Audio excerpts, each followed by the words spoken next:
Execution of JavaScript. Execution ఎలా జరుగుతుంది అని చెప్పి చూసాను కదా. సో అర్థమైందా అది? లేదంటే మళ్ళీ ఇంకొకసారి చూద్దాం అది. మళ్ళీ చూద్దాం అనుకున్నాం కదా రోజు. అవునండి.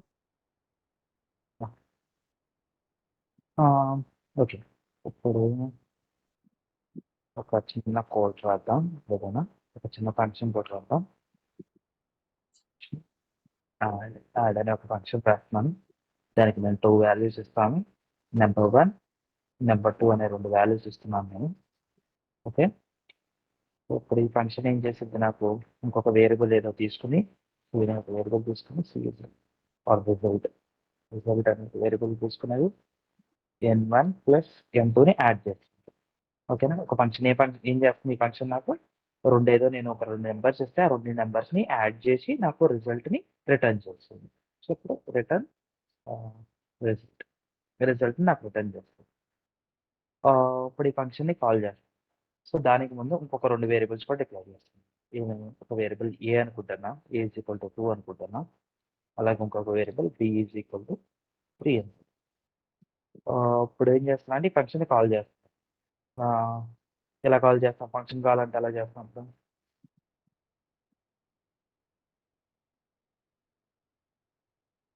ఈ ఫంక్షన్ యాడ్ ఫంక్షన్ ఎలా కాల్ చేస్తాను నేను? హలో,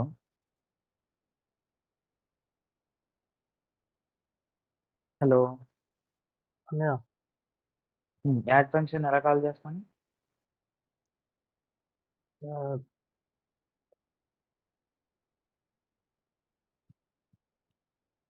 ఈ యాడ్ ఫంక్షన్ని కాల్ చేద్దాం అనుకుంటున్నాను. దానికి నేను 2 ఏదో ఇన్పుట్స్ ప్రొవైడ్ చేద్దాం అనుకుంటున్నాను. మేబీ ఆ ఏబి అవ్వచ్చు, లేదంటే వేరే ఏదైనా వాల్యూస్ అవ్వచ్చు. ఎలాగ అది కాల్ చేస్తుంది మనం? ఫంక్షన్ కాల్ చేస్తున్నాను. కన్సోల్ అంటే ప్రింట్ కదా, కన్సోల్ డాట్ లాగ్ అంటే. కన్సోల్ కాదు, ఫంక్షన్ కాల్ చేయాలి. ఈ ఫంక్షన్ని కాల్ చేయాలి. యాడ్ అనే ఒక ఫంక్షన్ ఉంది నాకు. యాడ్ అనే ఫంక్షన్ కాల్ చేయడానికి నాకు స్టేట్మెంట్ చెప్పండి. ఇప్పుడు ఏ రాయాలి నేను? ఈ ఫంక్షన్ నా దగ్గర ఉంది. 2ని ఏని బిని యాడ్ 2 వేరియబుల్స్ ఉంది. ఏని బిని యాడ్ చేయడానికి నాకు ఇప్పుడు ఈ ఫంక్షన్ యాడ్ అనే ఫంక్షన్ని కాల్ చేద్దాం అనుకుంటున్నాను. ఎలా కాల్ చేస్తాను నేను? స్టేట్మెంట్ చెప్పండి నాకు రాయాలి. యాడ్ నెంబర్స్ అని చెప్పి సమ్ అని బ్రాకెట్స్ యాడ్ నెంబర్స్. యాడ్ నెంబర్సా? హలో, అవునన్నా. నెంబర్స్ ఎందుకు వాడు?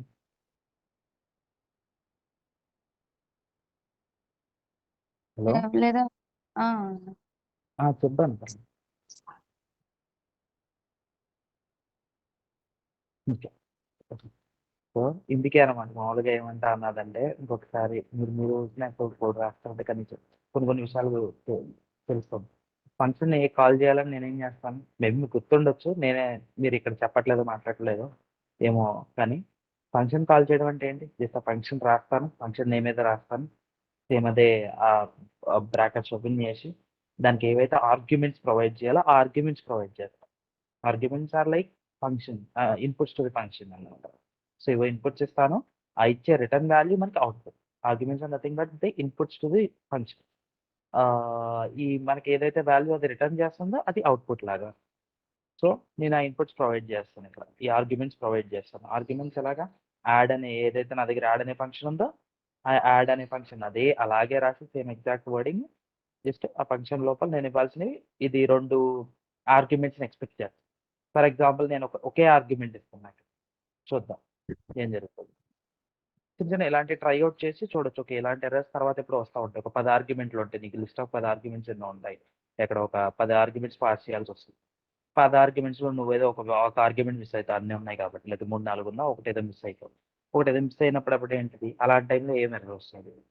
రన్ చేశాను, రన్ చేస్తే నాకేమీ ఎగ్జిక్యూట్ కావట్లేదు.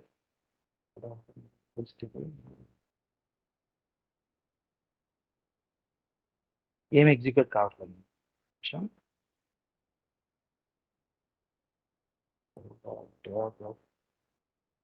కన్సోల్‌లో అవుట్‌పుట్ కనబడండి. ఇంకా అందుకే కన్సోల్ చేస్తున్నాను. కన్సోల్‌లో లాగిన్ చేసి ఎన్ఏఎన్ అంటే నాట్ అ నంబర్. అన్నమాట. నాట్ ఎ నంబర్ అని చెప్పేసి ఇదేదో ఒక ఇది ఇస్తుంది. ఎందుకు రావట్లేదు? నాకు ఫంక్షన్ డిఫైన్ చేసింది. నా ఫంక్షన్ డెఫినిషన్ ఆర్ డిక్లరేషన్. దీన్నేమంటా? Function definition or declaration. Function డిక్లరేషన్‌లో నేను చెప్పిందేంటి?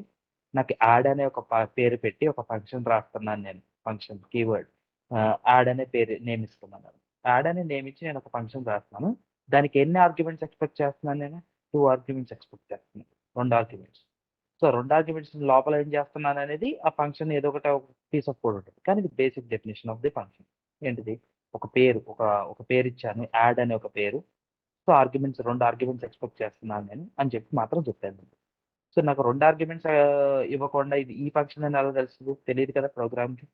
సో, ఎన్ని ఆర్గ్యుమెంట్స్ ఉన్నాయో ప్రొవైడ్ చేయాలని నేను ఫంక్షన్ డెఫినిషన్‌లో ఇచ్చానో, అన్ని ఆర్గ్యుమెంట్స్ నేను ప్రొవైడ్ చేయాలి. మేబీ ఇంకొక కాన్సెప్ట్ ఉంది. చిన్న కాన్సెప్ట్. జావాలో గాని, ఇక్కడ గాని దీన్ని మెథడ్ ఓవర్‌లోడింగ్ అని చెప్పేసి అంటాం అన్నమాట. నేను ఇంకొక ఫంక్షన్ కూడా రాస్తాను. ఇంకొక ఫంక్షన్ సేమ్ నేమ్ యాడ్ అనే నేమ్‌తోని రాస్తాను. ఇక్కడ జస్ట్ N1 అనే ఒకటి తీసుకుంటున్నాను. ఇదేంటంటే ఇదేం రిటర్న్ చేస్తుంది జస్టు రిటర్న్ యాడ్ అనేది అంటే ఇది యాడ్ యాక్చువల్‌గా ఫంక్షన్ చేయట్లేదు. కానీ ఈ కాన్సెప్ట్ ఎక్స్‌ప్లెయిన్ చేయడానికి ఇస్తున్నాను. సో, రిటర్న్ నేనేమంటాను N1 మాత్రం రిటర్న్. ఇప్పుడు నేనేంటి యాడ్ అని ఈ ఫంక్షన్‌ని ఇక్కడ ఇది చేశాననుకోండి ఒకవేళ. ఇప్పుడు కాల్ చేస్తే ఏంటి? నాకు 2 అనేది రిటర్న్ చేస్తుంది. ఎందుకంటే ఆ ఫంక్షన్ డెఫినిషన్‌తో ఒక సింగిల్ ఆర్గ్యుమెంట్‌తో అది ఒక సింగిల్ నంబర్ ఉన్న ఆర్గ్యుమెంట్‌తో ఉన్న ఫంక్షన్ డెఫినిషన్ ఆఫ్ ఫంక్షన్ నాకొకటి ఉండింది. అందుకే ఇది హిట్ చేసింది. అదే 2 వాల్యూస్ పాస్ చేస్తుంది. ఏ, బి అని చెప్పి 2 వాల్యూస్ పాస్ చేస్తుంది. ఇది కదా నాకు ఫంక్షన్ కాలింగ్ అంటే ఇదే కదా! ఇదేగా నేను ఫంక్షన్ కాల్ చేయడం అంటే. యాడ్ అనేది ఏ, బి ఒక 2 వాల్యూస్ దానికి ఏదో కావాలి అది పాస్ చేసి ఇప్పుడు ఈ ఫంక్షన్‌ని కాల్ చేస్తుంది. నాకేం కావాలి? అది నాకు వాల్యూ రిటర్న్ చేయాలి. రెండిటిని యాడ్ చేసి 2 + 3 చేసి నాకు ఆ 5 వాల్యూ రిటర్న్ చేయాలి. ఒక నిమిషం.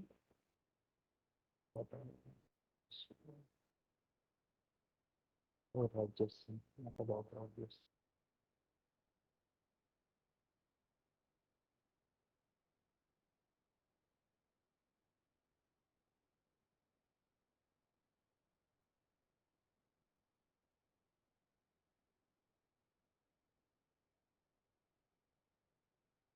ఓకే. జావా స్క్రిప్ట్‌లో మెథడ్ ఓవర్‌లోడింగ్ అనే కాన్సెప్ట్ లేదు సారీ. జావాలో ఉండింది ఈ కాన్సెప్ట్. జావాలో అయితే అలా వర్క్ అవ్వలేదు. జావా స్క్రిప్ట్‌లో మెథడ్ ఓవర్‌లోడింగ్ లేదు. సో, ఇది ఏం చేస్తుందంటే మనం చూసిన దాన్ని బట్టి మన ఎగ్జిక్యూషన్ దాన్ని బట్టి ఏం జరిగుండొచ్చు ఇక్కడ. నాకు యాడ్ అనే ఒక వేరియబుల్ ఉంది కాబట్టి ఇప్పుడు మనం మన ఎగ్జిక్యూషన్ దగ్గరికి వెళ్తే మళ్ళీ దీంతోని ఎగ్జిక్యూషన్ కాంటెక్స్ట్ ఒకటి క్రియేట్ చేద్దాం. ఇలా డ్రా చేయడానికి చూపిస్తాను.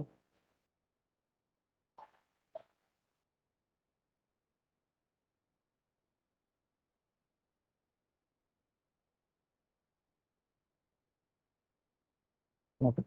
సో, ఇక్కడ మనకు ఒక ఎగ్జిక్యూషన్ కాంటెక్స్ట్ నాకు క్రియేట్ అవుతుంది.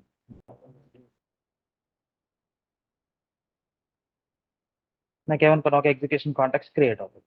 ఈ ప్రోగ్రామ్ ఎగ్జిక్యూషన్ చేసినప్పుడు ఈ మొత్తం ప్రోగ్రామ్‌కి కలిపి ఒక ఎగ్జిక్యూషన్ కాంటెక్స్ట్ నాకు క్రియేట్ అవుతుంది. ఎగ్జిక్యూషన్ కాంటెక్స్ట్‌లో మనకి 2 పార్ట్స్ ఉంటాయని అనుకున్నాం. ఇదొక కంటైనర్ అనుకుంటే దీంట్లో కంటైనర్‌లో 2 పార్ట్స్ ఉంటాయనుకున్నాం. ఏంటా 2 parts? Variable environment, thread of execution. కదా! వేరియబుల్ ఎన్విరాన్మెంట్ ఒకటి, ఇంకొకటి థ్రెడ్ ఒకటి. ఈ వేరియబుల్ ఎన్విరాన్మెంట్‌లో ఏం జరుగుతది మనకి? Variable environment so, okay. ఇది వేరియబుల్ ఎన్విరాన్మెంట్ ఇప్పుడు. టెక్స్ట్ తీసుకుంటే ఇప్పుడు variable environment. Variable environment.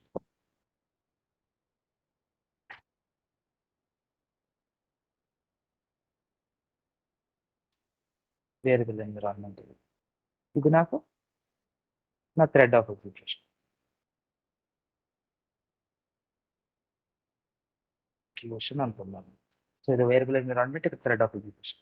So, ఈ వేరియబుల్ ఎన్విరాన్మెంట్‌లో ఏం జరుగుతది? నా మన ప్రోగ్రామ్‌లో ఉన్న ఏవైతే వేరియబుల్స్ డిక్లేర్ చేసినా, లేకపోతే ఫంక్షన్స్ ఏమన్నా ఇవన్నీ కూడా ఆ వేరియబుల్ ఎన్విరాన్మెంట్‌లో ఒక మెమరీ స్పేస్ ఎలొకేట్ అయ్యి మెమరీ స్పేస్‌లో ఆ వాల్యూస్ ఏమైనా అసైన్ చేసుంటే ఇనిషియలైజ్ చేసుంటే, ఆ వాల్యూస్ అక్కడ అసైన్ అవుతాయి. సో, అది కదా వేరియబుల్ ఎన్విరాన్మెంట్‌లో జరిగేది. సో, అలాగే థ్రెడ్ ఆఫ్ ఎగ్జిక్యూషన్‌లో so, 1 line at a time or 1 statement ఎగ్జాక్ట్‌గా 1 లైన్ అని కాదు. 1 స్టేట్మెంట్ ఎట్ ఎ టైమ్. ఒక స్టేట్మెంట్ ఎట్ ఏ టైమ్ వచ్చి అక్కడ ఎగ్జిక్యూట్ అవుతుంది థ్రెడ్ ఆఫ్ ఎగ్జిక్యూషన్. ఎందుకంటే మాట్లాడుకున్నాం జావా స్క్రిప్ట్ అనేది ఒక single threaded language. So parallel execution అనేది జావా స్క్రిప్ట్ లో జరగదు. ఎట్ ఏ టైమ్ ఒక సింగిల్ స్టేట్మెంట్ మాత్రమే ఎగ్జిక్యూట్ అవుతుంది. సో ఏం జరుగుతుంది, ఒక ఒక లైన్ వచ్చి ఒక స్టేట్మెంట్ వచ్చి ఇక్కడ పుష్ అవుతుంది. ఆ స్టేట్మెంట్ ఎగ్జిక్యూట్ అయిపోయిన తర్వాత నెక్స్ట్ స్టేట్మెంట్కి వెళ్తుంది. ఆ లైన్ లో నెక్స్ట్ స్టేట్మెంట్ కి, లేకపోతే అదే లైన్ లో నెక్స్ట్ స్టేట్మెంట్ కి వెళ్తుంది అనమాట. సో ఫస్ట్ ఇక్కడ వేరియబుల్ ఎన్విరాన్మెంట్ లో మనకి ఈ ప్రోగ్రామ్ దగ్గరికి వచ్చేసరికి మళ్ళీ దీన్ని 2 ఫేసెస్ ఉన్నాయని. ఏంటి ఆ 2 ఫేసెస్? ఫస్ట్ ఫేజ్ వచ్చి memory creation phase. Memory creation phase లో ఏం జరుగుతుంది, ఇక్కడ నా ప్రోగ్రామ్ మొత్తం స్కిమ్ చేసి ఆ ప్రోగ్రామ్ లో ఉన్న వేరియబుల్స్ అన్నిటికీ కూడా మెమరీ స్పేస్ అలొకేట్ చేస్తుంది అనుకోండి. ఫస్ట్ మెమరీ స్పేస్ అలొకేట్ చేస్తుంది. ఫలానా వేరియబుల్ ఉండింది, ఒక వేరియబుల్ ఏ అనే ఒక వేరియబుల్ ఉండింది అని చెప్పి ఆ ఏ అనే వేరియబుల్ కి ఒక మెమరీ స్పేస్, మెమరీలో మెమరీ స్పేస్ ఒక 2 MB, ఒక 2 KB, లేకపోతే 2 బైట్స్, 8 బైట్స్, 10 బైట్స్ అన్నట్టు ఒక మెమరీ మాత్రం అలొకేట్ చేస్తుంది. దాని వాల్యూ ఏమి ఇనిషియలైజ్ చేయదు. సో ఫస్ట్ లైన్ దగ్గరికి వచ్చా, నా ప్రోగ్రామ్ మొత్తం స్కిమ్ చేస్తుంది. మెమరీ క్రియేషన్ ఫేజ్ లో ఉన్నా, స్కిమ్ చేసి ఎగ్జిక్యూట్ చేయదు. జస్ట్ ఏంటంటే వేరియబుల్స్ ఏమన్నాయి, ఫంక్షన్స్ ఏమన్నాయి అని చెప్పి ఫస్ట్ వాటి కోసం మెమరీ స్పేసెస్ అలొకేట్ చేస్తుంది. సో ఏంటి, ఇప్పుడు వేరియబుల్ ఏ అనే వేరియబుల్ ఉంది. ఏ అనే వేరియబుల్ వస్తే నాకు ఇక్కడ మెమరీ క్రియేషన్ లో ఏ అనే ఒక వేరియబుల్ ఉంది. ఏ అనే ఒక వేరియబుల్ ఉంది కాబట్టి దానికి ఏం అలొకేట్ చేస్తుంది, ఫస్ట్ ఇనిషియల్ గా అన్డిఫైన్డ్ అనే వాల్యూ ఇనిషియేట్ చేస్తుంది. ఏ అనే ఒక వేరియబుల్ నాకు ఇప్పుడు మెమరీ స్పేస్ అలొకేట్ చేశాను. మీకు ఒక 2 బైట్స్ అనుకుందాం. ఒక 2 bytes of memory space allocate చేసేసి దానికి అన్డిఫైన్డ్ అనే వాల్యూ ఇనిషియల్ గా ఏమీ లేదు కాబట్టి ఒక టెంపరరీ వాల్యూ అన్డిఫైన్డ్ అనే వాల్యూ ఇనిషియలైజ్ చేస్తుంది. ఇక్కడే ఏ ఈక్వల్ టు 2 అని ఉన్నా కూడా ఇది ఎగ్జిక్యూషన్ చేసినట్లు అవుతుంది. ఎందుకు, ఒక వాల్యూని ఒక వేరియబుల్ కి అసైన్ చేయడం కూడా ఒక స్టేట్మెంటే కదా. ఇది కూడా ఒక స్టేట్మెంటే కదా. ఇది ఒక స్టేట్మెంట్, ఇది కూడా ఒక స్టేట్మెంటే కదా. సో ఈ ఎగ్జిక్యూషన్ అనేది ఏం జరగదు. జస్ట్ ఎక్కడైతే వేరియబుల్స్ ఉన్నాయి, ఎక్కడైతే ఫంక్షన్స్ ఉన్నాయి, వాటికి ఒక మెమరీ స్పేస్ అలొకేట్ చేద్దాం అనే పని మాత్రం చేస్తుంది memory creation phase. A equal to 2 అనే దానికి నేను మెమరీ అలొకేట్ చేసేసిన ప్రోగ్రామ్. సో నెక్స్ట్ ఏంటి,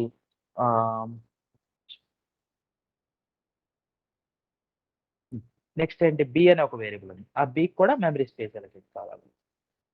సో ఇప్పుడు వచ్చి బికి ఒక మెమరీ స్పేస్ అలొకేట్ కావాలి.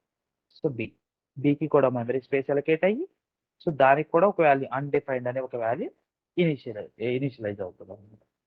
ఓకేనా, ప్రస్తుతానికి ఏ వాల్యూ అన్డిఫైన్డ్, అలాగే బి వాల్యూ అన్డిఫైన్డ్. సో అదే ఎగ్జాంపుల్ మనం చూసాం. ఏం ఎగ్జాంపుల్ చూసాం ఇంతకు ముందు, ఇప్పుడు వేర్ ఏ ఈక్వల్ టు 2 అని నాకు ఉంది అని అనుకుంటే, నాకు ఇది ఫస్ట్ నాకు ఈ ప్రోగ్రామ్ ఎగ్జిక్యూషన్ స్టార్ట్ అవ్వగానే ఏం జరుగుతుంది, ఇక్కడ ఏదో ఇంకొక లైన్ బోర్డ్ రాసుకుంటాము. సో లాగ్ ఆఫ్ ఏ అని రాస్తుంది. ఇప్పుడు ఏం జరుగుతుంది, ఈ ప్రోగ్రామ్ ఎగ్జిక్యూషన్ స్టార్ట్ అవ్వగానే ఏం జరుగుతుంది, నాకు ఫస్ట్ మెమరీ క్రియేషన్ ఫేజ్ కదా. మెమరీ క్రియేషన్ అంటే ఏంటి, ఏకి వాల్యూ ఒక మెమరీ స్పేస్ అలొకేట్ చేసి దానికి అన్డిఫైన్డ్ అనే వాల్యూ ఇనిషియేట్ చేస్తుంది. సో అక్కడితో నాకు వేరియబుల్స్ కానీ ఫంక్షన్స్ కానీ ఏమి లేవు కాబట్టి మెమరీ క్రియేషన్ ఫేజ్ అయిపోతుంది. సో ఇప్పుడు ప్రస్తుతానికి ఏ అనే దానికి ఒక మెమరీ స్పేస్ క్రియేట్ ఉంది, దానికి అన్డిఫైన్డ్ అనే వాల్యూ ఇనిషియలైజ్ చేసింది ఇక్కడ మనం చూస్తున్నట్లుగా. సో ఇప్పుడు ఏంటి, ఎగ్జిక్యూషన్ ఫేజ్. సో మళ్ళీ లైన్ లో వస్తుంది ఫస్ట్ నుంచి వచ్చినప్పుడు ఇక్కడ నాకు ఒక స్టేట్మెంట్ ఉంది. ఆ స్టేట్మెంట్ ఫస్ట్ ఎగ్జిక్యూట్ చేయాలి. ఆ స్టేట్మెంట్ ఎక్కడికి పుష్ అవుతుంది, కన్సోల్ లాగ్ ఆఫ్ ఏ అనేది ఎక్కడికి పుష్ అవుతుంది, నాకు థ్రెడ్ ఆఫ్ ఎగ్జిక్యూషన్ లోకి ఇది ఫస్ట్ పుష్ అవుతుంది. కానీ అప్పటికి నా ఏ వాల్యూ అంతా బి వదిలేసాను ప్రస్తుతానికి. సో ఏ వాల్యూ అంతా అప్పటికి నాకు అన్డిఫైన్డ్. కానీ నేనేమంటున్నాను, console dot of log of a అంటాను. అప్పుడు ఏం జరుగుతుంది, నాకు అన్డిఫైన్డ్ అనే వాల్యూ వస్తుంది. అవునా కదా, అందుకే కదా మనకు అన్డిఫైన్డ్ అనే వాల్యూ వస్తుంది ఇక్కడ. అన్డిఫైన్డ్ అనే వాల్యూ వస్తుంది. ఎందుకు వస్తుంది, ఇక్కడికి వచ్చేసరికి ఈ స్టేట్మెంట్ ఎగ్జిక్యూట్ అయ్యేసరికి ఏ అనేది ఒక మెమరీ స్పేస్ అలొకేట్ అయ్యిందే కానీ దానికి వాల్యూ ఇనిషియల్ అయ్యింది. ఇదే స్టేట్మెంట్ ముందు రాశాను అనుకో నేను, ఇదేం జరుగుతుంది, ఏ అనే వాల్యూకి ఎప్పుడో మెమరీ స్పేస్ అలొకేట్ అయిపోయింది. అలాగే నెక్స్ట్ ఎగ్జిక్యూషన్ స్టార్ట్ అవగానే హలో హలో ఏంటో అంటున్నావు, అర్థం కదా. ఏం లేదు. ఈ ఏ అనే దానికి వాల్యూ కూడా ఫస్ట్ స్టేట్మెంట్ ఇక్కడికి వచ్చి థ్రెడ్ ఆఫ్ ఎగ్జిక్యూషన్ కి పుష్ అయ్యి ఈ ఏ అనే దానికి 2 అనే వాల్యూ అసైన్ అయిపోతుంది. ఫస్ట్ స్టేట్మెంట్ అలాగే ఎగ్జిక్యూట్ అయ్యేది, థ్రెడ్ ఆఫ్ ఎగ్జిక్యూషన్ వెళ్ళగానే ఆ లైన్ ఎగ్జిక్యూట్ చేసి ఏం చేస్తుంది, ఏ అనే దానికి నాకు ఇప్పుడు అన్‌డిఫైన్డ్ అనే వాల్యూ తీసేసి 2 అనే వాల్యూ వచ్చేస్తుంది.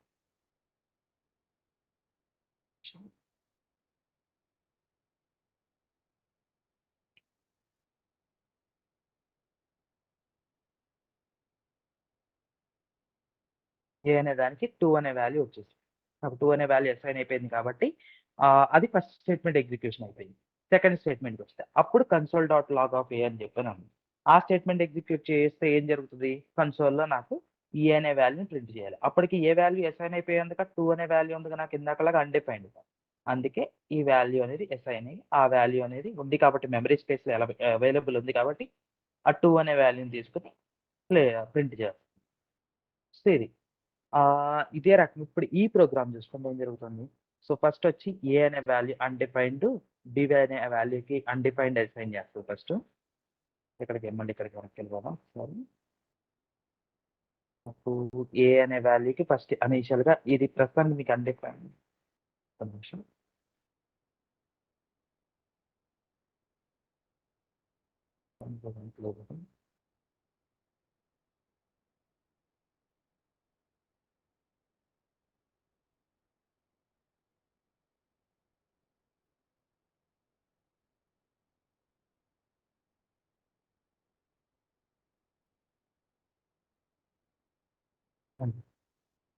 ఏ అనే వాల్యూ కూడా అన్‌డిఫైన్డ్ ఉంది.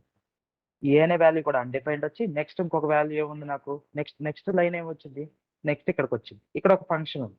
సో ఫంక్షన్‌ని కూడా ఏం చేస్తది? ఫంక్షన్‌కి కూడా మెమరీ స్పేస్ అలొకేట్ చేస్తది. వేరియబుల్‌కి ఎలాగో మెమరీ స్పేస్ అలొకేట్ చేస్తది. ఫంక్షన్‌కి కూడా మెమరీ స్పేస్ అలొకేట్ చేస్తది. సో ఫంక్షన్‌కొచ్చేసరికి మెమరీ స్పేస్ అలొకేట్ చేయడంతో పాటు జస్ట్ మెమరీ స్పేస్ అలొకేట్ చేయదు. మెమరీ స్పేస్ అలొకేట్ చేయడంతో పాటు ఫంక్షన్ వాల్యూని కూడా దాంట్లో స్టోర్ చేసేస్తది అని చెప్పి మాట్లాడుకున్నాము. ఈ ఫంక్షన్‌కొచ్చేసరికి ఇక్కడ యాడ్. యాడ్ అనే ఒక ఫంక్షన్ మాట్లాడదాం. ఇప్పుడు యాడ్ అనే ఒక ఫంక్షన్ ఉంది నా దగ్గర. యాడ్ అనే ఒక ఫంక్షన్ ఉంది. యాడ్ అనే ఫంక్షన్ వాల్యూ వచ్చేసరికి ఇదని చెప్పని అక్కడ స్టోర్ చేసేస్తుంది. యాడ్ అనే ఫంక్షన్‌తో పాటు దాని వాల్యూ కూడా మెమరీ క్రియేషన్ ఫేజ్‌లోనే దాని వాల్యూ కూడా స్టోర్ చేసేస్తది. సో వేరియబుల్స్‌కొచ్చేసరికి ఏం చేస్తది? జస్ట్ ఒక మెమరీ ప్లేస్ క్రియేట్ చేసే దాని కోసం అక్కడ వదిలేస్తదనమాట. వదిలేసి దానికి అన్‌డిఫైన్డ్ అనే ఒక టెంపరరీ వాల్యూ ఇనిషియేట్ చేస్తది. ఫంక్షన్స్‌కొచ్చేసరికి ఆ మెమరీ ఒక ప్లేస్ క్రియేట్ చేసే దాంతో పాటు ఫంక్షన్ వాల్యూ ఏదైతే ఉందో అది కూడా అసైన్ చేసేస్తుంది మెమరీ క్రియేషన్ ఫేజ్‌లో. ఇప్పుడు ఇంకొక ఫంక్షన్ ఉంది. అది కూడా యాడ్ అని. ఇప్పుడేంటి మళ్ళీ ఇంకొక యాడ్ అనే ఫంక్షన్ ఉంది. ఇప్పుడు మనకి ఇది ఎందుకు ఇలా వర్కౌట్ అవ్వలేదని ఇప్పుడు అది చూస్తే మనకి ఇక్కడ కూడా యాడ్ అని ఇంకో ఫంక్షన్ ఉంది కదా! యాడ్ అని మళ్ళీ ఇంకో ఫంక్షన్ వచ్చింది. సేమ్ వేరియబుల్ కదా! ఇప్పుడేం చేస్తుంది? దీన్ని ఇంతకు ముందున్న వాల్యూని ఓవర్ రైట్ చేసేస్తుంది. ఇంతకు ముందు ఉన్న వాల్యూ ఏంటి మనకి? ఇదే కదా!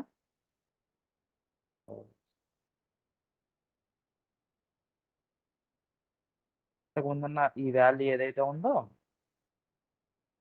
దాన్ని ఓవర్ రైట్ చేసి జస్ట్ ఈ వాల్యూని నాకక్కడ రీప్లేస్ చేసేది.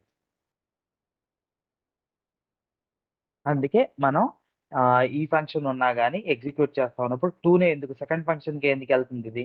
ఇది సెకండ్ ఫంక్షన్ ఓవర్ రైడ్ అయిపోయింది కాబట్టి ఆ సెకండ్ ఫంక్షన్ వాల్యూ అందుకే. ఓకే. సో, ఇప్పుడు ఇది వదిలేద్దాం. ప్రస్తుతానికి ఇది వదిలేద్దాం. ఇప్పుడు నాకు వేరే వాల్యూ లేదనుకుందాం. ఇదొక ఫంక్షన్ ఉంది. ఓకేనా ప్రస్తుతానికి. ఈ ఫంక్షన్ నా దగ్గర ఉన్నది.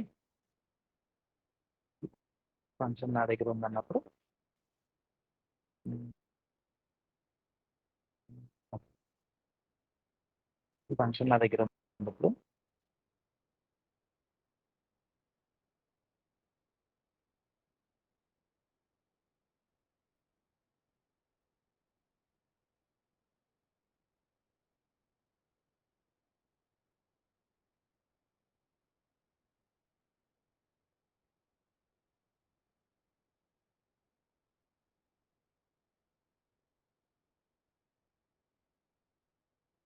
ఈ ఫంక్షన్ ఉంది.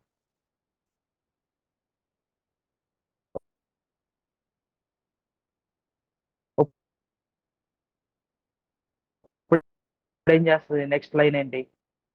ఇప్పుడు ఇక్కడ వరకు వచ్చింది. ఇప్పుడు మెమరీ క్రియేషన్ ఫేజ్‌లో నాది నా ప్రోగ్రామ్ ఇక్కడ వరకు వచ్చింది. క్లోజ్ చేద్దాం. ఆహ్, నెక్స్ట్ లైన్ ఏంటిది? ఈ ప్రోగ్రామ్ ఇక్కడితో ఉంచి నేను ఏం చేస్తానంటే ఇక్కడ ఫంక్షన్‌ని కాల్ చేసి ఏ, బి అనే వాల్యూ ప్రొవైడ్ చేస్తాను. ఓకేనా? ఇది వేరియబుల్ సి అనే ఒక వాల్యూని స్టోర్ చేయాలి. అలాగే ఇంకొక వేరియబుల్ కూడా తీసుకుంటాం. వేరియబుల్ డి అనే ఒక వాల్యూ తీసుకుంటాం. దాంట్లో మళ్ళీ ఇక్కడ కూడా యాడ్ అనే ఫంక్షన్ కలిపి నేను డైరెక్ట్గా ఏదో 4,5 అనే వాల్యూ. ఓకేనా? ఇప్పుడు చూద్దాం.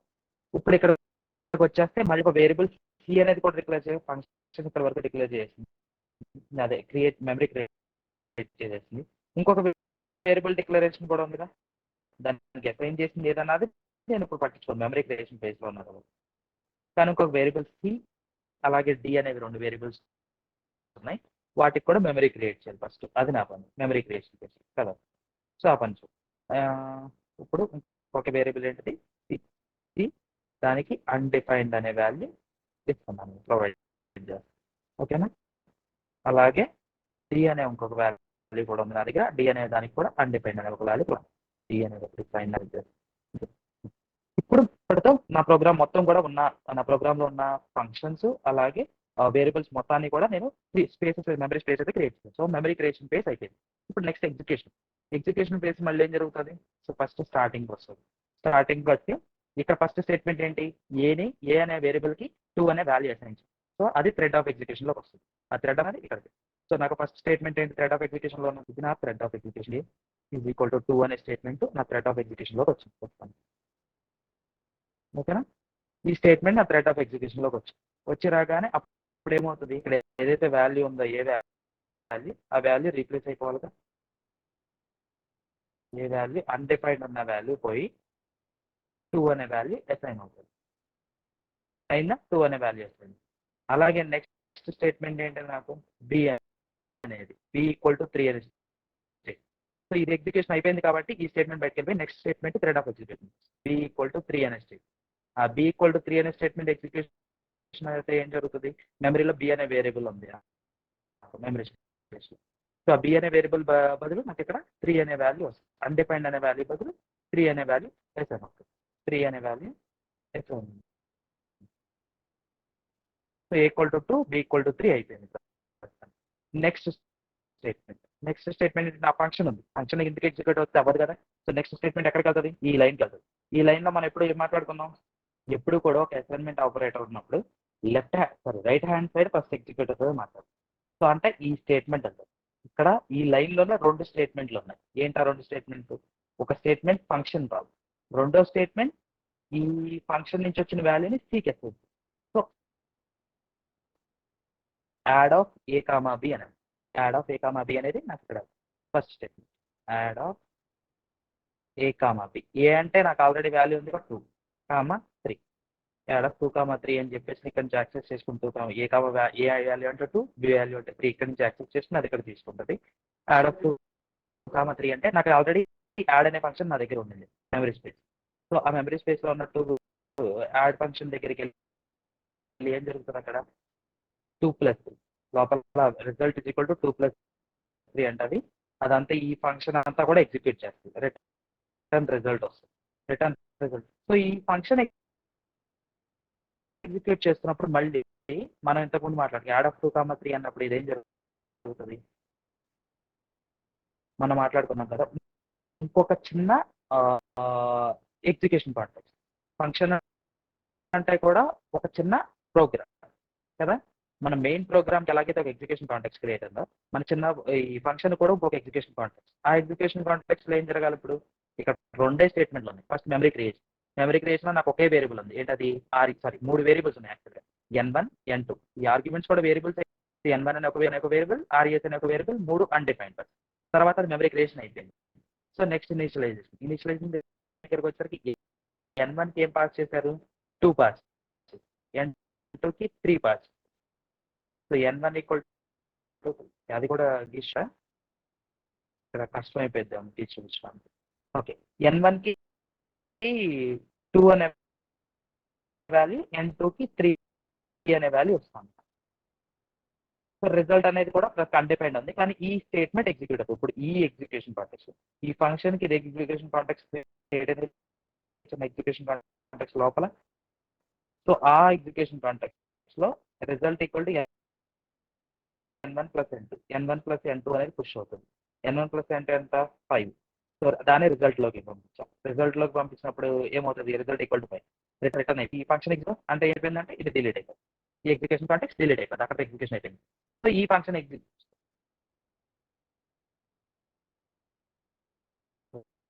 ఇప్పుడు మనకి యాడ్ ఆఫ్ 2, 3 అనే స్టేట్మెంట్ ఉంది కదా, అది ఎగ్జిక్యూషన్ జరుగుతుంది.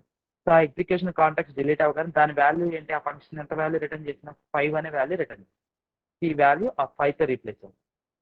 ఆ 5తో రీప్లేస్ అక్కడ ఉంటుంది. సో దాని తర్వాత ఉన్న మనకు ఇంకొక స్టేట్మెంట్ ఏంటి అదే లైన్లో సి ఈక్వల్ టు ఈ వాల్యూ, ఇక్కడ రిటర్న్ వచ్చిన వాల్యూ, ఈ వాల్యూ 5 వచ్చింది నాకు ఆల్రెడీ. ఆ వాల్యూ 5 వచ్చిన తర్వాత సి ఈక్వల్ టు 5 ఈ స్టేట్మెంట్ ఎగ్జిక్యూట్ అవుతుంది. సో నా సి ఈక్వల్ టు అన్డిఫైన్డ్ ఉన్నది ఏమవుతుంది, ఇక్కడ ఇప్పటివరకు అన్డిఫైన్డ్ ఉంది, ఇప్పుడు ఆ వాల్యూ పోయి 5 అనే వాల్యూ వస్తుంది. 5 అనే వాల్యూ వస్తుంది. అలాగే నెక్స్ట్ ఉన్న స్టేట్మెంట్ ఏంటి నాకు యాడ్ 4, అదే సేమ్ వేలో ఇది యాడ్ అనే ఫంక్షన్ మళ్ళీ కాబట్టి మళ్ళీ ఇంకా మినీ ఎగ్జిక్యూషన్ కాంటెక్స్ట్ క్రియేట్ అవుతుంది. యాడ్ అయిన ఫంక్షన్ కాల్ చేస్తారు కాబట్టి మళ్ళీ ఇంకొక చిన్న ఎగ్జిక్యూషన్ కాంటెక్స్ట్ లోపల క్రియేట్ అవుతుంది. ఇంకొక ఎగ్జిక్యూషన్ కాంటెక్స్ట్ మళ్ళీ ఒక ఎగ్జిక్యూషన్ కాంటెక్స్ట్ ఇక్కడ క్రియేట్ అవుతుంది. సో ఈసారి ఇక్కడ ఉన్నది ఇక్కడ యాడ్ ఆఫ్ 4, 5 ఉన్నది. సో 4, 5 అన్నది అది ఎగ్జిక్యూట్ అయ్యి ఇక్కడ ఇది ఫంక్షన్ అంతా ఎగ్జిక్యూట్ అయిపోయిన తర్వాత అక్కడ వచ్చి మళ్ళీ వేరియబుల్ అసైన్మెంట్ సేమ్ ప్రాసెస్ అనే దానికి ఈ వాల్యూ అసైన్ అయిపోయి అది ఆ ఎగ్జిక్యూషన్ కాంటెక్స్ట్ ఈ ఎగ్జిక్యూషన్ అవగానే ఈ మినీ ఎగ్జిక్యూషన్ డిలీట్ అయిపోయి ఇక్కడికి వస్తుంది. డి అనే దాంట్లో నాకు 4+5 9 అనే వాల్యూ వస్తుంది. అసైన్ అయిపోయి ఈ మెయిన్ ఎగ్జిక్యూషన్ కాంటెక్స్ట్ ఏది ఉందో మనకి అది కూడా డిలీట్ అయిపోతుంది. ఓవరాల్ ఇప్పుడు క్రియేట్ అయిన కాంటెక్స్ట్ కూడా నాకు డిలీట్ అయిపోయింది. లేదండి ప్రోగ్రామ్ కంప్లీట్ అయిపోయింది. ఇది జావాస్క్రిప్ట్ ఎగ్జిక్యూటివ్. అర్థమైందా? హలో, టైం అయిపోతుంది కొంచెం త్వరగా రెస్పాండ్ అవ్వండి.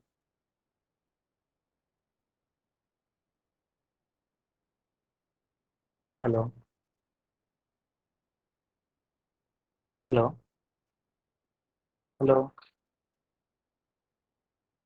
Hello hello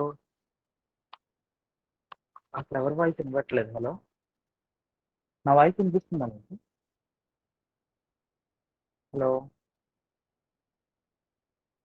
hello